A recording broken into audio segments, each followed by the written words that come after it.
Você sabia que existem pecados tão graves que Deus não os perdoa? Pense na terrível sensação de descobrir, tarde demais, que você cruzou uma linha sem volta e está separado da misericórdia divina para sempre. Este é o medo real e profundo que enfrentamos ao explorar os pecados imperdoáveis. Neste vídeo, vamos revelar os pecados que podem levar a uma condenação eterna, alertando para as graves consequências que eles trazem. Não perca a chance de entender o que realmente está em jogo e como você pode evitar cair nesse destino irrevogável. Fique conosco até o final para descobrir como buscar a verdadeira redenção e proteger sua alma. Imagine um lugar onde tudo é perfeito, onde não há dor, tristeza ou qualquer tipo de mal. Esse lugar representa o coração e a presença de Deus, um lugar que é puro e santo, onde nenhuma mancha de maldade pode entrar. Quando falamos da santidade de Deus, estamos falando de algo que vai muito além do que podemos imaginar. Deus não é apenas santo, ele é completamente santo. Sua santidade é tão imensa que qualquer coisa impura não pode ficar diante dele. A Bíblia diz em Isaías 6:3: Santo, Santo, Santo é o Senhor dos exércitos.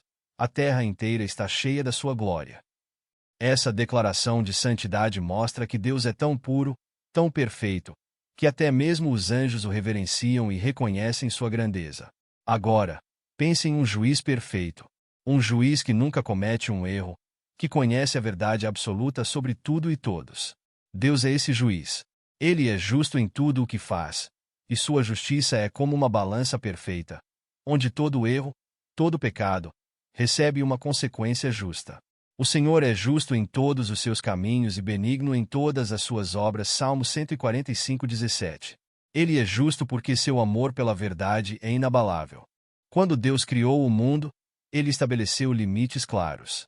Assim como um bom pai estabelece regras para proteger seus filhos, Deus colocou leis que guiam a nossa vida.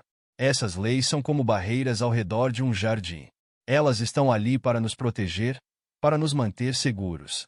Mas o que acontece se ignorarmos essas barreiras? O pecado nos leva para fora desse lugar seguro, e quando saímos, enfrentamos as consequências. A justiça de Deus é inflexível no que diz respeito ao pecado. Deus odeia o pecado não porque ele deseja punir, mas porque ele sabe que o pecado destrói. Pense em uma doença grave que ataca o corpo. É assim que o pecado age na alma humana. Quando permitimos que o pecado entre em nossas vidas, ele corrói nossa paz, nossa alegria e, principalmente, nossa conexão com Deus. Deus deixa claro o que ele aceita e o que ele rejeita. Na Bíblia, em Levítico 19:2, ele diz: Sejam santos, porque eu, o Senhor, sou santo. Ele nos chama a seguir seu exemplo de pureza e obediência. Não porque quer nos controlar, mas porque ele sabe que fora dessa santidade, não há vida plena. Agora, aqui está o ponto crucial. Deus não tolera o pecado. E isso não é porque ele é severo ou cruel, mas porque ele é perfeito. Porque o salário do pecado é a morte, mas o dom gratuito de Deus é a vida eterna em Cristo Jesus. Romanos 6:23. O pecado separa o homem de Deus, e Deus, sendo justo, não pode ignorar o pecado. Ele ama o pecador, mas odeia o pecado. E aqui é onde começamos a entender a gravidade dos pecados imperdoáveis. Se um coração continua endurecido contra Deus, se alguém rejeita a verdade e continua caminhando em direção ao mal, há um ponto em que o arrependimento não é mais possível. Isso porque, ao rejeitar continuamente a santidade de Deus, a pessoa se afasta cada vez mais da sua presença. A justiça de Deus exige uma resposta ao pecado, e ele não pode simplesmente ignorar quando alguém deliberadamente vive longe de seus caminhos. Por isso, a santidade e a justiça de Deus são a base para entendermos o que ele aceita e o que ele rejeita. Ele oferece perdão para todo aquele que se arrepende, mas também deixa claro que existem pecados que, se mantidos até o fim, são imperdoáveis. Esses são pecados que refletem uma rejeição total de Deus e de sua graça. Ao entender a santidade e a justiça de Deus, começamos a ver que o pecado não é algo leve, não é apenas um erro insignificante. É algo que ofende a Deus profundamente porque destrói o que ele mais ama: seus filhos, nós.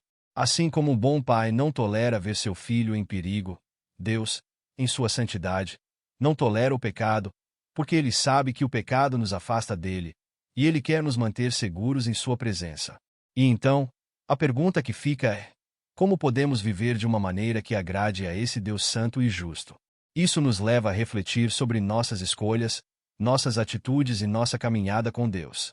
Visualize que você está vendo Jesus, o Filho de Deus, curando doentes, trazendo paz a corações aflitos e libertando pessoas atormentadas por forças do mal. Agora, imagine as multidões ao redor, maravilhadas com esses milagres. Elas não podiam negar. O poder de Deus estava ali, diante de seus olhos, transformando vidas de maneira extraordinária. Mas, mesmo com toda essa evidência, havia aqueles que recusavam a acreditar. Eles não apenas rejeitavam o que viam, mas tomavam uma atitude ainda mais grave. Atribuíam essas obras divinas ao mal. Isso nos leva ao pecado da blasfêmia contra o Espírito Santo, considerado na Bíblia como o pecado imperdoável. Mas o que isso realmente significa? Vamos explorar nessa questão com cuidado, pois é um dos temas mais sérios das Escrituras. Quando falamos da blasfêmia contra o Espírito Santo, estamos falando de algo muito profundo.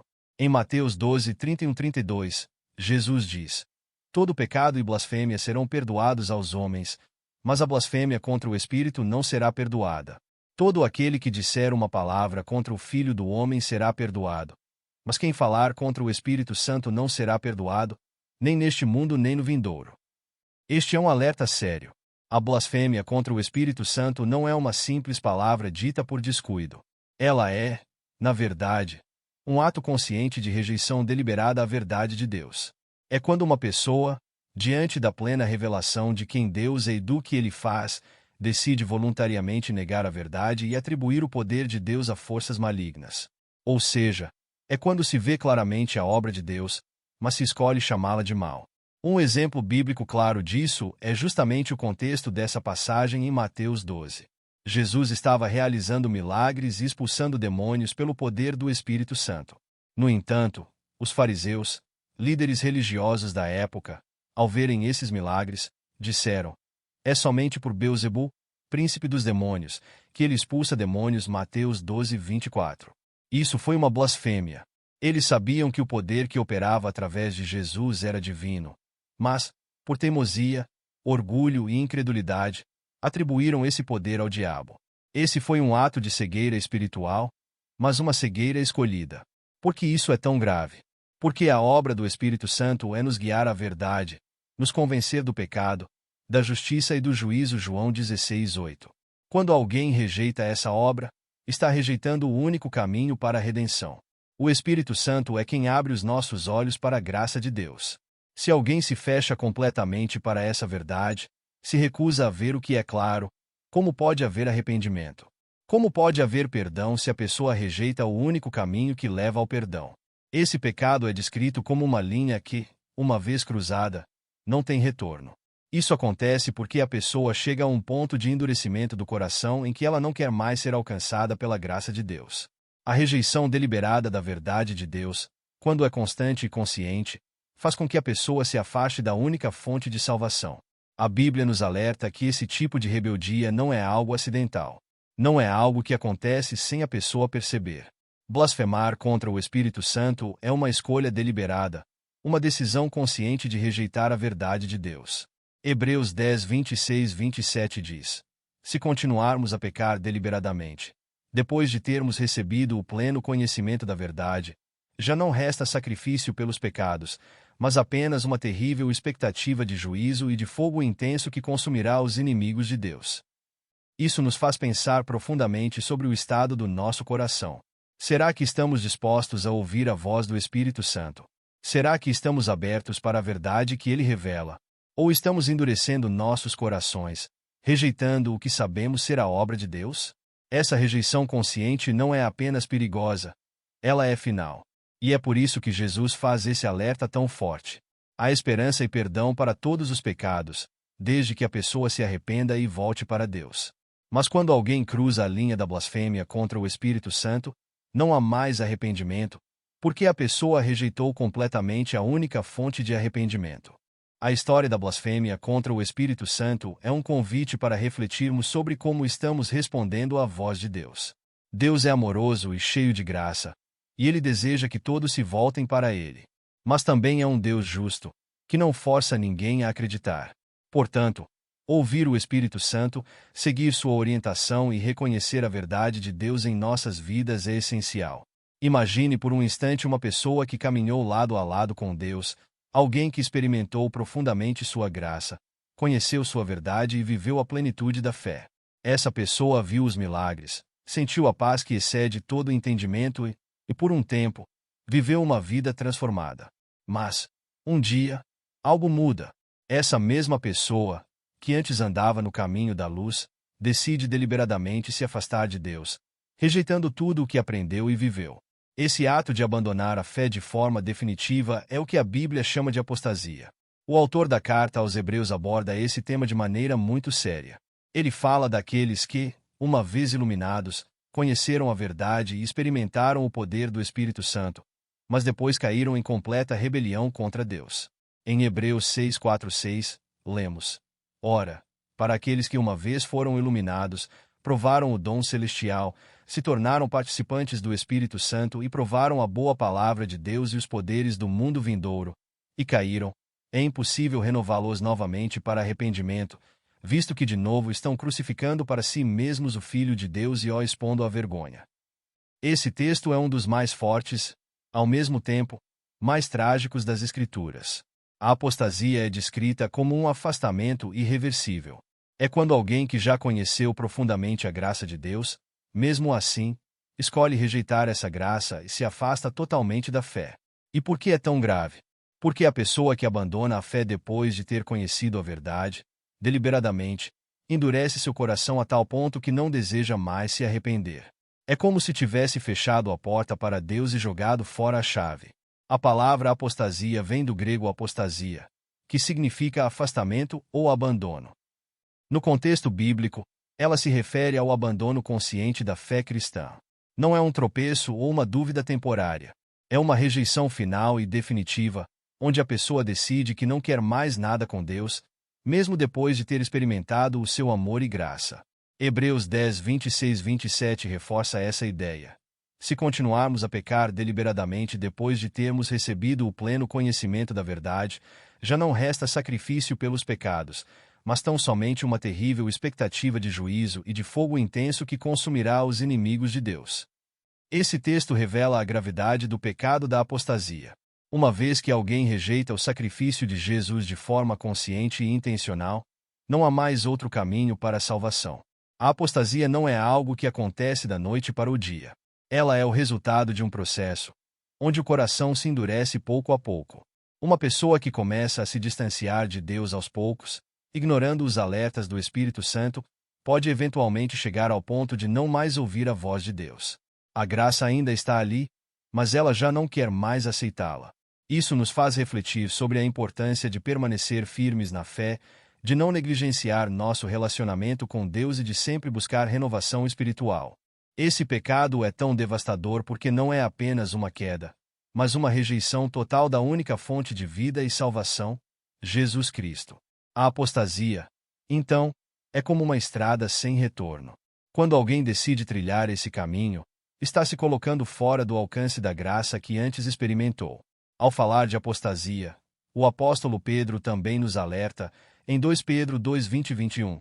Se, depois de terem escapado das corrupções do mundo mediante o conhecimento do Senhor e Salvador Jesus Cristo, se deixam enredar de novo e são vencidos, o seu último estado tornou-se pior que o primeiro. Melhor lhes fora não terem conhecido o caminho da justiça do que, após conhecê-lo, voltarem atrás, afastando-se do santo mandamento que lhes fora dado. Essas palavras são um forte aviso sobre os perigos de abandonar a fé. A apostasia não é apenas o resultado de uma vida de pecado, mas é o ponto onde a pessoa decide viver sem Deus, apesar de tudo o que já experimentou em sua vida espiritual. Ela rejeita a luz, abraça a escuridão e escolhe seguir por um caminho contrário à verdade que conhecia. Esse tópico serve como um poderoso alerta para todos nós. Nunca devemos nos afastar da verdade que Deus nos revelou. O caminho da fé exige perseverança, e é através de uma vida de comunhão com Deus que podemos evitar o perigo de cair no afastamento irreversível. A morte no estado de pecado mortal significa morrer sem ter buscado o arrependimento para pecados graves, aqueles que nos afastam diretamente de Deus. Pecados como idolatria, adultério, entre outros, são mencionados como exemplos de pecados mortais, aqueles que rompem nossa relação com o Criador.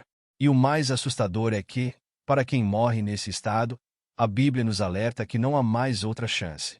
Em Romanos 6:23, lemos: Porque o salário do pecado é a morte, mas o dom gratuito de Deus é a vida eterna em Cristo Jesus, nosso Senhor. O apóstolo Paulo nos ensina aqui que o pecado traz a morte espiritual, a separação eterna de Deus. E quando uma pessoa morre sem se arrepender de seus pecados mortais, ela escolhe, por suas ações, essa separação. A Bíblia também nos diz que a graça de Deus é oferecida a todos nós enquanto ainda estamos vivos. Esse é o tempo da graça. O tempo em que temos a oportunidade de nos arrepender, de buscar o perdão e de voltar para Deus. Mas uma vez que a vida termina, o tempo da graça também termina. O autor de Hebreus nos lembra disso em Hebreus 9:27. E assim como aos homens está ordenado morrerem uma só vez, vindo, depois disso, o juízo. Ou seja, depois da morte, vem o julgamento, e não há mais tempo para arrependimento. Esse conceito é reforçado na parábola do rico e Lázaro, contada por Jesus em Lucas 16:19-31. O homem rico vivia em pecado, ignorando os necessitados ao seu redor, enquanto Lázaro, um mendigo, sofria à porta do rico. Quando ambos morreram, Lázaro foi levado para o lado de Abraão, um lugar de consolo, enquanto o rico foi para o Hades, um lugar de tormento. O rico, em agonia, pediu uma gota de água para aliviar seu sofrimento, mas Abraão lhe respondeu: Há um grande abismo entre nós, de maneira que os que quisessem passar daqui para vocês, ou daí para nós, não poderiam. Essa parábola ilustra que, após a morte, o destino da alma está selado. O rico, que viveu no pecado e morreu sem arrependimento, não tinha mais a chance de mudar sua situação. Seu tempo de graça havia terminado, e ele colhia as consequências de suas escolhas. Os pecados mortais, como a idolatria, a adoração de falsos deuses, colocando qualquer coisa ou pessoa acima de Deus, são vistos como uma traição ao relacionamento com o Senhor. A Bíblia é clara sobre isso em Êxodo 23: Não terás outros deuses além de mim. Quando alguém persiste em adorar ídolos, sejam eles materiais ou emocionais, essa pessoa se afasta de Deus de forma tão profunda que, sem arrependimento, essa distância se torna eterna. Outro pecado mortal mencionado nas Escrituras é o adultério, que destrói a santidade do matrimônio, uma aliança sagrada criada por Deus. Em 1 Coríntios 6:9-10, Paulo adverte: Não sabeis que os injustos não herdarão o reino de Deus? Não se enganem. Nem impuros, nem idólatras, nem adúlteros, nem homens que se prostituem, herdarão o reino de Deus. Paulo aqui é direto ao dizer que aqueles que persistem nesses pecados sem buscar o perdão e a restauração não herdarão a vida eterna. O ensinamento bíblico é claro. Se uma pessoa vive no pecado mortal e não se arrepende, a morte sela sua escolha. Deus nos oferece sua misericórdia enquanto vivemos, mas o momento de decidir seguir a verdade dele e se arrepender é agora, enquanto ainda temos tempo. A parábola das virgens imprudentes em Mateus 25 também ilustra isso. As virgens que não se prepararam para a chegada do noivo ficaram do lado de fora da festa, incapazes de entrar, porque o tempo de preparação já havia passado. Morrer em pecado mortal, sem o arrependimento, é uma tragédia espiritual. Não porque Deus não queira perdoar, Ele é sempre cheio de misericórdia e disposto a perdoar, mas porque a pessoa escolhe não buscar esse perdão, preferindo manter-se afastada de Deus. A morte sem arrependimento é uma condenação eterna, pois o tempo de graça, aquele tempo em que temos a chance de nos voltar para Deus, é limitado à vida terrena. A mensagem que fica é clara. Enquanto estamos vivos, Deus nos chama ao arrependimento, à transformação e à reconciliação. Ele nos convida a deixar os pecados para trás e abraçar sua graça, porque depois da morte, o julgamento é certo. Portanto, agora é o momento de refletir sobre nossas vidas.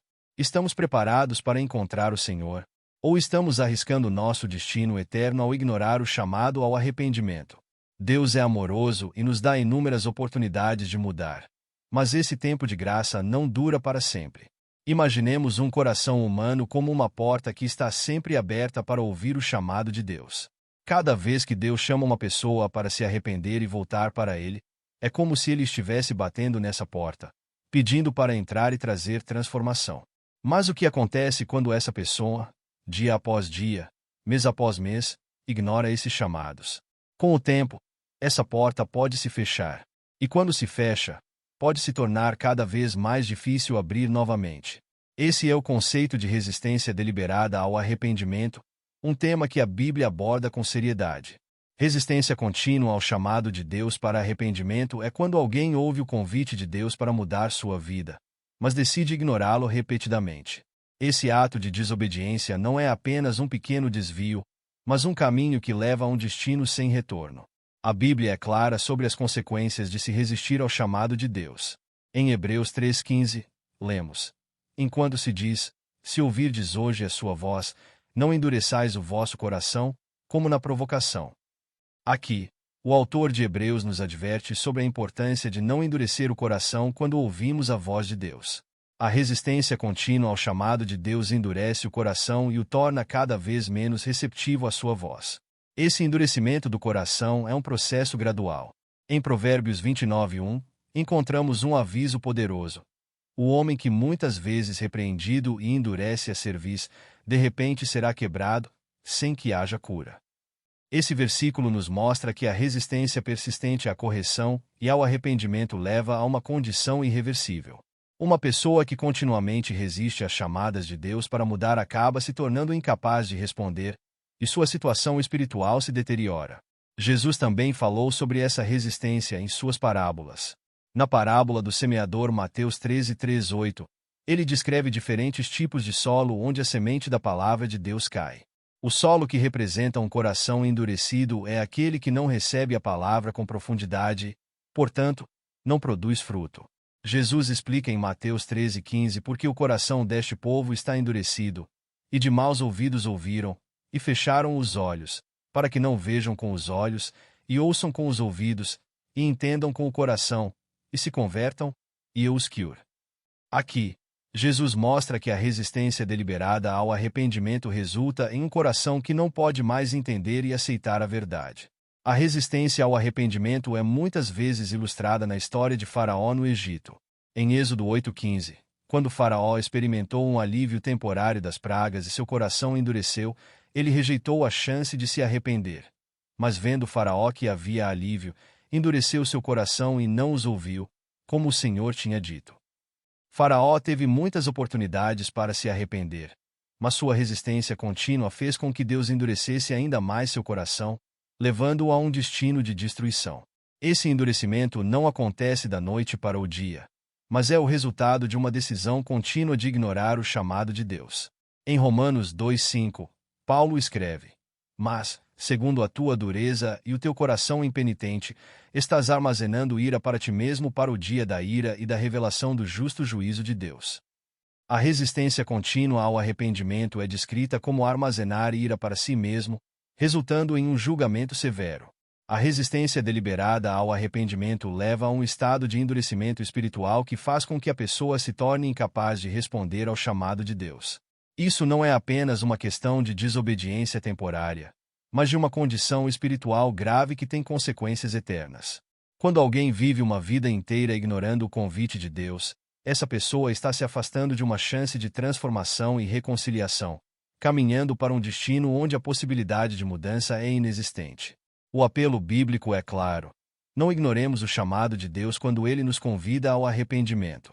Cada oportunidade que Deus nos dá para voltar para Ele é uma chance de abrir a porta do nosso coração e permitir que Ele nos transforme.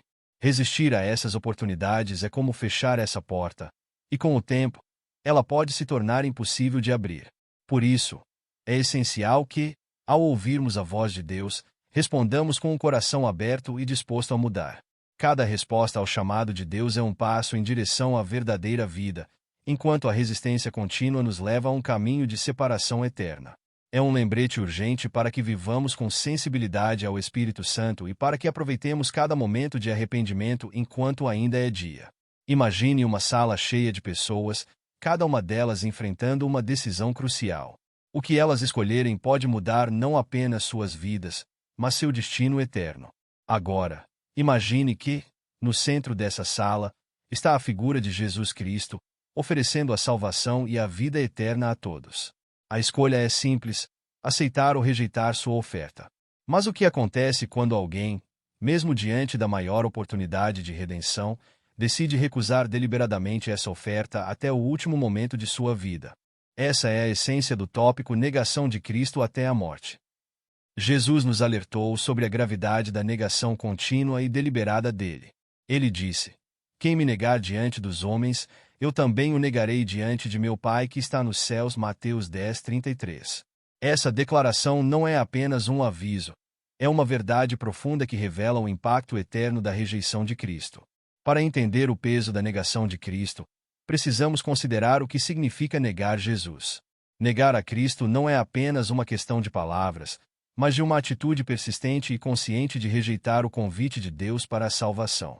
Em Lucas 12:9, Jesus diz: "Mas quem me negar diante dos homens, será negado diante dos anjos de Deus." Aqui, Jesus reforça a seriedade da rejeição, mostrando que, ao negar a Cristo, estamos também rejeitando o acesso ao céu e a comunhão com Deus. A Bíblia apresenta vários exemplos de pessoas que enfrentaram essa escolha. O apóstolo Pedro é um exemplo poderoso. Durante a noite em que Jesus foi preso, Pedro, por medo e pressão, negou conhecer Jesus 3 vezes. Em Mateus 26:69-70, lemos: "Ora, Pedro estava sentado fora no pátio. E se achegou a ele uma criada, dizendo: Tu também estavas com Jesus, o Galileu. Mas ele o negou diante de todos, dizendo: Não sei o que dizes." Pedro negou a Cristo por medo e pressão. Mas, ao contrário da negação deliberada e contínua, ele se arrependeu depois e foi restaurado. No entanto, a negação contínua e deliberada é diferente. É uma rejeição consciente e persistente de Cristo e da oferta de salvação. É viver uma vida inteira ignorando o convite de Deus, recusando-se a aceitar a graça e a redenção oferecidas. Em Hebreus 10:26-27, é dito: "Porque, se continuarmos a pecar deliberadamente depois de termos recebido o pleno conhecimento da verdade, já não resta sacrifício pelos pecados, mas tão somente uma terrível expectativa de juízo e de fogo intenso que consumirá os inimigos de Deus." Esta passagem revela que a recusa contínua da oferta de Cristo leva a um estado em que não há mais outro sacrifício disponível para a salvação. A negação de Cristo até a morte é um dos pecados imperdoáveis porque representa a recusa final e total da salvação. Em Marcos 8:38, Jesus avisa: "Porque qualquer que de mim se envergonhar e das minhas palavras nesta geração adúltera e pecadora, também o Filho do Homem se envergonhará dele, quando vier na glória de seu Pai com os santos anjos." Isso mostra que a negação não é apenas uma escolha momentânea, mas uma rejeição do próprio Salvador, com consequências eternas. Essa negação contínua é um exemplo extremo do que significa rejeitar a graça. Jesus, em sua misericórdia, nos oferece salvação e perdão. No entanto, se uma pessoa continua a rejeitar esse convite até o final de sua vida, ela está escolhendo se separar de Deus eternamente. Em João 14:6, Jesus afirma: "Eu sou o caminho, a verdade e a vida. Ninguém vem ao Pai senão por mim." Negar a Cristo é negar o único caminho para a vida eterna, escolhendo um destino separado da presença de Deus. A mensagem final é clara e urgente. O convite de Cristo para a salvação é oferecido a todos, e a decisão de aceitá-lo ou rejeitá-lo é nossa. A negação contínua e deliberada até o fim da vida é uma rejeição da salvação oferecida por Deus, e essa rejeição tem consequências eternas. A escolha de aceitar a Cristo é a escolha de aceitar a vida e a comunhão eterna com Deus. Não há outra oportunidade após a morte para mudar essa decisão. Portanto, é crucial refletir sobre nossa resposta ao convite de Cristo e buscar a reconciliação com Deus enquanto ainda há tempo. Vamos explorar um tema profundo e significativo: a perseguição dos justos. Imagine um cenário onde aqueles que buscam viver de acordo com os princípios de Deus enfrentam oposição, hostilidade e até violência simplesmente por sua fé. Esse cenário não é apenas uma realidade histórica, mas também um conceito bíblico que nos ensina sobre as consequências do ódio e da perseguição contra os justos. Perseguição dos justos é um tema recorrente na Bíblia e está profundamente enraizado na experiência dos servos de Deus ao longo da história. Aqueles que buscam viver de acordo com a vontade de Deus frequentemente enfrentam oposição. Jesus, em Mateus 5:10-12, afirma: Bem-aventurados os que sofrem perseguição por causa da justiça, porque deles é o reino dos céus. Bem-aventurados sois vós, quando vos injuriarem e vos perseguirem, mentindo, disserem todo mal contra vós por minha causa. Alegrai-vos e exultai, porque é grande o vosso galardão nos céus, porque assim perseguiram os profetas que foram antes de vós. Aqui, Jesus nos lembra que a perseguição por causa da justiça é uma marca dos verdadeiros seguidores de Deus e que essa perseguição será recompensada no céu. A Bíblia nos mostra que a perseguição dos justos é motivada pelo ódio à verdade e à fé. Em João 15, 18 e 19, Jesus diz: Se o mundo vos odeia, sabei que primeiro me odiou a mim. Se fosseis do mundo, o mundo amaria o que era seu. Mas porque não sois do mundo, antes eu vos escolhi do mundo, por isso o mundo vos odeia. Jesus está apontando que a animosidade contra os justos é, na verdade, uma rejeição ao próprio Cristo e à verdade que ele representa. Ao longo das Escrituras, encontramos muitos exemplos de pessoas que foram perseguidas por sua fidelidade a Deus. Elias, por exemplo, enfrentou a ira da rainha Jezabel por denunciar a adoração a falsos deuses e promover o verdadeiro culto a Deus. Em 1 Reis 19:2, Jezabel ameaça Elias dizendo: Então Jezabel mandou um mensageiro a Elias, dizendo: Assim me façam os deuses, e outro tanto, se de aqui a amanhã eu não fizer a tua vida como a de um deles. A perseguição de Elias foi motivada pelo ódio à sua fé e à verdade que ele pregava. Outra figura notável é Estevão, o primeiro mártir cristão. Em Atos 7, 59 e 60, lemos sobre sua morte. E apedrejaram a Estevão, que invocava e dizia: Senhor Jesus, recebe o meu espírito. E, pondo-se de joelhos, clamou em alta voz: Senhor, não lhes impute este pecado. E, dizendo isto, adormeceu. Estevão foi apedrejado até a morte por suas convicções e por testemunhar a verdade de Jesus Cristo. Sua morte ilustra a severidade da perseguição enfrentada pelos primeiros cristãos e a importância do perdão e da fé até o fim. O ódio e a perseguição contra os justos são considerados um grave pecado na Bíblia. Em Mateus 23:34, Jesus lamenta sobre os líderes religiosos que perseguem e matam os profetas. Por isso, eis que eu vos envio profetas, e sábios, e escribas, e a uns deles matareis e crucificareis, e a outros flagelareis nas vossas sinagogas e os perseguireis de cidade em cidade. Jesus condena aqueles que, motivados pelo ódio à verdade, atacam aqueles que são enviados por Deus para proclamar a justiça e a palavra divina. A perseguição deliberada contra o povo de Deus é um pecado que traz severas consequências. Em Hebreus 10:30-31, lemos: Porque sabemos quem disse: Minha é a vingança, eu darei a recompensa, diz o Senhor. E outra vez: O Senhor julgará o seu povo. Terrível coisa é cair nas mãos do Deus vivo. A vingança e o julgamento de Deus estão reservados para aqueles que causam sofrimento injusto aos justos e perseguidos. Além disso, a perseguição dos justos revela um princípio espiritual profundo: a batalha entre o bem e o mal, entre a luz e as trevas. Em 2 Timóteo 3:12, Paulo nos adverte: E também todos os que querem viver piedosamente em Cristo Jesus padecerão perseguições. Aqueles que buscam viver de acordo com a vontade de Deus inevitavelmente enfrentarão oposição, mas essa perseguição é um testemunho da fidelidade a Cristo. A perseguição dos justos é um tema sério e significativo nas Escrituras. Ela demonstra o conflito constante entre a verdade e a mentira, a justiça e a injustiça.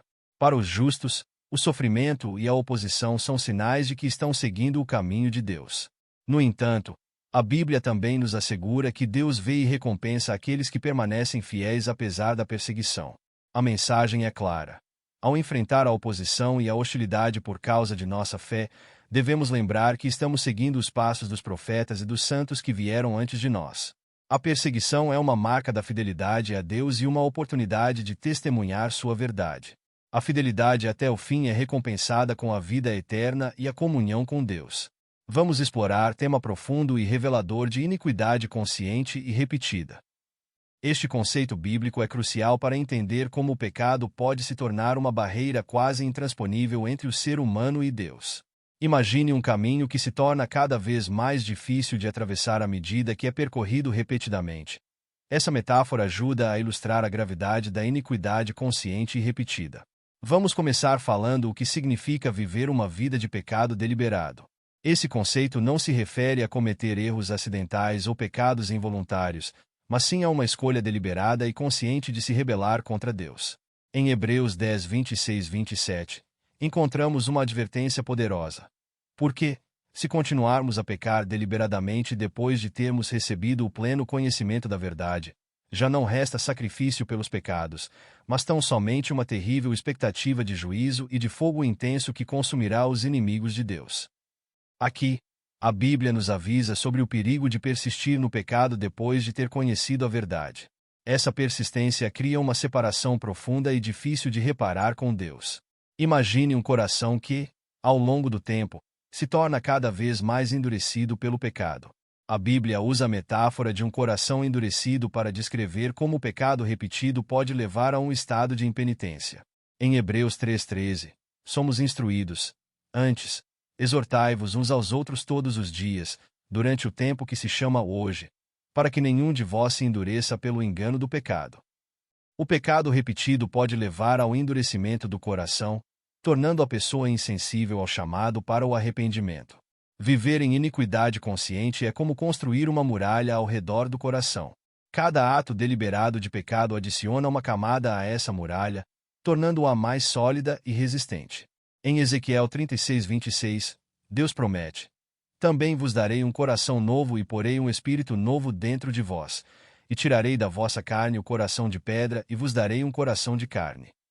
Esse versículo revela o desejo de Deus de substituir um coração endurecido por um coração receptivo. Mas a mudança é impossível se a pessoa continua a resistir à graça de Deus. A Bíblia também destaca que a iniquidade consciente e repetida pode levar a um estado em que não há mais desejo de arrependimento. Em Romanos 1:28, Paulo descreve como a mente se torna reprovável. E como a eles não aprovaram ter conhecimento de Deus, Deus os entregou a um sentimento reprovável, para fazerem o que não convém. Quando uma pessoa persiste em viver de forma rebelde e consciente contra Deus, Deus pode permitir que essa pessoa siga seu próprio caminho, levando a um estado de desespero e dureza. É crucial entender que a iniquidade consciente e repetida não é apenas uma questão de cometer pecados, mas de uma atitude persistente de rejeição à vontade de Deus. Em 2 Pedro 2:21, Pedro escreve: porque melhor lhes fora não conhecerem o caminho da justiça, do que, depois de o conhecerem, desviarem-se do mandamento santo que lhes foi dado. Este versículo destaca que conhecer a verdade e ainda assim escolher viver em pecado é uma transgressão grave, resultando em um estado espiritual pior do que a ignorância inicial. Ao abordar a iniquidade consciente e repetida, também é importante lembrar das consequências eternas dessa escolha. Em Mateus 7:22-23, Jesus fala sobre aqueles que, apesar de suas ações externas, são rejeitados por Deus devido à falta de sinceridade e arrependimento. Muitos me dirão naquele dia: Senhor, Senhor, porventura não profetizamos nós em teu nome? E em teu nome não expelimos demônios? E em teu nome não fizemos muitos milagres? E então lhes direi explicitamente: nunca vos conheci, apartai-vos de mim, vós que praticais a iniquidade. Este alerta sublinha que, mesmo quando as ações parecem corretas, a persistência no pecado e a falta de arrependimento podem levar a uma separação final de Deus. Vamos explorar o profundo e solene tema do julgamento final, a decisão irrevogável. Este é um aspecto crucial da fé cristã, onde a Bíblia nos revela que, no fim dos tempos, Deus fará uma avaliação final de todas as nossas ações. Este momento é descrito como a culminação da justiça divina, onde cada vida será examinada, e a sentença será irrevogável. Pense um cenário grandioso e imponente, onde todas as ações humanas são finalmente reveladas e avaliadas por Deus. Este é o cenário do julgamento final, um evento que será tanto um ato de justiça quanto um momento de decisão irrevogável. A Bíblia nos fala sobre o julgamento final em Apocalipse 20:11-12 e viu um grande trono branco e aquele que estava assentado sobre ele, de cuja presença fugiu a terra e o céu, e não se encontrou lugar para eles. E vi os mortos, grandes e pequenos, em pé diante do trono, e abriram-se os livros. E outro livro foi aberto, que é o livro da vida. E os mortos foram julgados pelas coisas que estavam escritas nos livros, segundo as suas obras.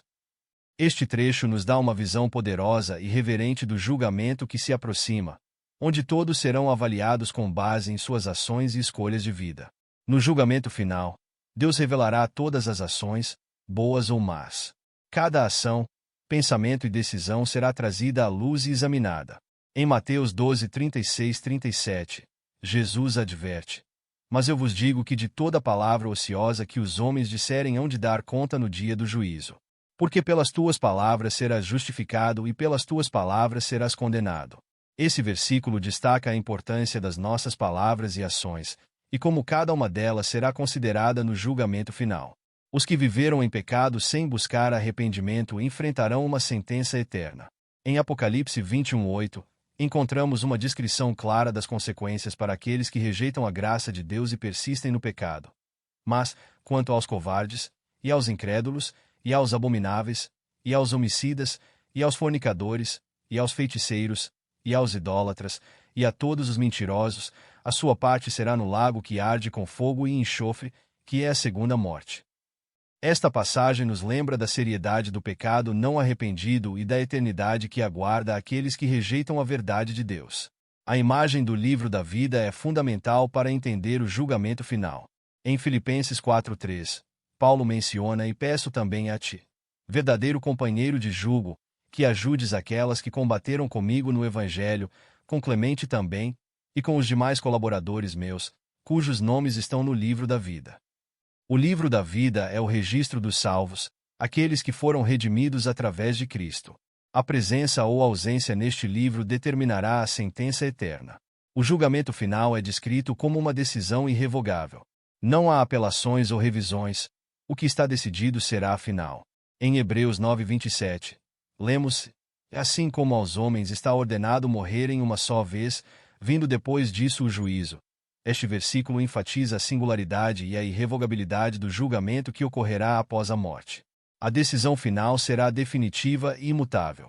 Vamos encerrar o vídeo com um poderoso convite à reflexão sobre você está cometendo algum desses pecados. Este é um momento crucial que chama cada espectador a examinar sua própria vida e avaliar se está em conformidade com os princípios divinos. A mensagem final deve ser envolvente e instigante, desafiando todos a considerar a seriedade dos pecados que Deus não perdoa e a buscar arrependimento enquanto ainda há tempo.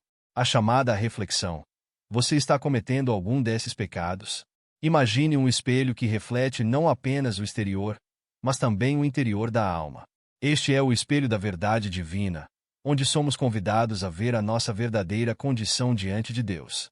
Hoje, é o momento para você fazer essa autoavaliação com sinceridade e coragem. Em 2 Coríntios 13:5, Paulo nos adverte: Examinai-vos a vós mesmos se permaneceis na fé. Provai-vos a vós mesmos. Ou não reconheceis que Jesus Cristo está em vós, a menos que já estáis reprovados. Este versículo nos lembra da importância de examinar nossas vidas à luz da fé e da verdade de Cristo. É um convite a refletir sobre nossa jornada espiritual e a verificar se estamos vivendo de acordo com os princípios divinos. Olhe para dentro de si mesmo e pergunte-se: estou vivendo de maneira que desagrada a Deus?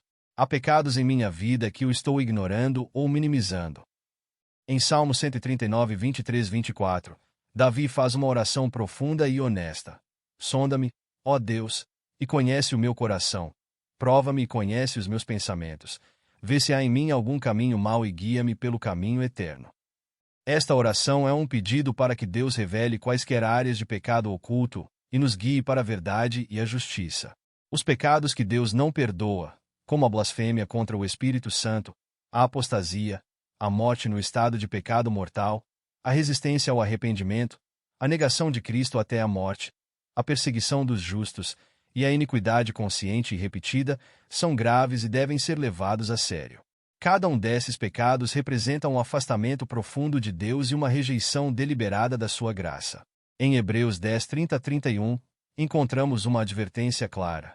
Porque sabemos quem disse: minha é a vingança, eu recompensarei, diz o Senhor. E outra vez, o Senhor julgará o seu povo. Horrenda coisa é cair nas mãos do Deus vivo. Este versículo nos lembra da seriedade de se afastar de Deus e a necessidade urgente de arrependimento. O temor do Senhor e o reconhecimento da sua justiça são essenciais para buscar a reconciliação. É hora de refletir sobre sua vida à luz dessas verdades. Pergunte-se: estou vivendo em sintonia com a vontade de Deus? Há alguma área em minha vida que eu preciso entregar a Deus e buscar sua misericórdia? Em 1 João 9, encontramos uma promessa encorajadora. Se confessarmos os nossos pecados, Ele é fiel e justo para nos perdoar os pecados e nos purificar de toda injustiça. Deus está pronto para perdoar e purificar aqueles que se arrependem sinceramente e buscam sua graça. A chamada à reflexão é um convite para cada um de nós confrontar a verdade sobre nossa vida e ações. Não deixe passar esta oportunidade para avaliar sua caminhada espiritual e buscar a transformação. Deus oferece perdão e renovação a todos que estão dispostos a se arrepender e mudar. Enquanto ainda há tempo, examine sua vida e procure a Deus com um coração sincero. Permita que Ele revele qualquer pecado escondido e leve-o a um lugar de verdadeira reconciliação e restauração. Em Isaías 1,18, Deus nos chama: vinde, então, e arguamos, diz o Senhor. Ainda que os vossos pecados sejam como escarlata, eles se tornarão brancos como a neve. Ainda que sejam vermelhos como o carmesim, se tornarão como a lã. Este convite é uma garantia de que, independentemente de quão grave seja o pecado, há sempre a oportunidade de transformação e perdão em Cristo. Então, como você responderá a este chamado? A decisão está em suas mãos. Que sua resposta seja uma de busca sincera e arrependimento, para que, no final, você possa encontrar a paz e a reconciliação com Deus. Clique no botão de inscrição e ative o sininho para não perder nenhuma atualização. Compartilhe esta mensagem para que outros também tenham a oportunidade de refletir e buscar a verdadeira redenção. Sua ação pode fazer a diferença na vida de alguém hoje.